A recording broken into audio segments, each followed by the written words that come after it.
ఈ రోజు నా ఓపీడీలో ఒక ఫన్నీ ఇన్సిడెంట్ జరిగిందండి. అది మీతో షేర్ చేసుకోవాలనుకుంటున్నాను. ఒక అత్తగారు కోడల మీద కంప్లెయింట్ చేశారు. డాక్టర్ గారు, నేను ఎంత చెప్పినా మా కోడలు వినకుండా గీజర్‌లో వేడి చేసిన నీళ్ళతోనే మా బేబీకి స్నానం చేయిస్తుంది. అందుకనే మా బేబీకి జలుబు, దగ్గు, ఫీవర్స్ ఇలా సిక్ అవుతుంది. మీరైనా చెప్పండి, గ్యాస్ స్టవ్ మీద వేడి చేసిన నీళ్ళని వాడాలని చెప్పి అని. సో, మీరు చెప్పండి, ఏది బెటర్ అంటారు? కమింగ్ టు ద సైన్స్, ఎప్పుడైతే మీరు గ్యాస్ స్టవ్ మీద నీళ్ళని వేడి చేయాలనుకుంటున్నారో, ఎప్పుడైతే గ్యాస్ నుంచి మంట ఏర్పడుతుందో, అది మీరు ఏ గిన్నెలో అయితే వాటర్ ఉంచుతారో ఆ గిన్నె వేడెక్కి, ఆ గిన్నెలో ఉన్న వేడి వాటర్‌లోకి చేరడం వలన వాటర్ వేడెక్కుతుంది. సో, మరి గీజర్‌లో ఏం జరుగుతుంది? మీరు ఎప్పుడైతే స్విచ్ ఆన్ చేస్తారో, ఈ కరెంట్ అనేది గీజర్ లోపల ఒక రాడ్ ఉంటుంది. ఆ రాడ్‌ని వేడి చేయడానికి ఉపయోగపడుతుంది. ఆ రాడ్ నుంచి వేడి అనేది వాటర్‌లోకెళ్ళి వాటర్ మరగడం జరుగుతుంది.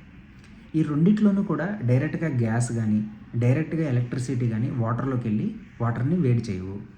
సో, గీజర్‌లో వాటర్ మంచిది కాదనేది కేవలం అపోహ మాత్రమే. మీరు ఏ విధంగా వేడి చేసిన నీళ్ళనైనా సరే బేబీ కోసం వాడుకోవచ్చు.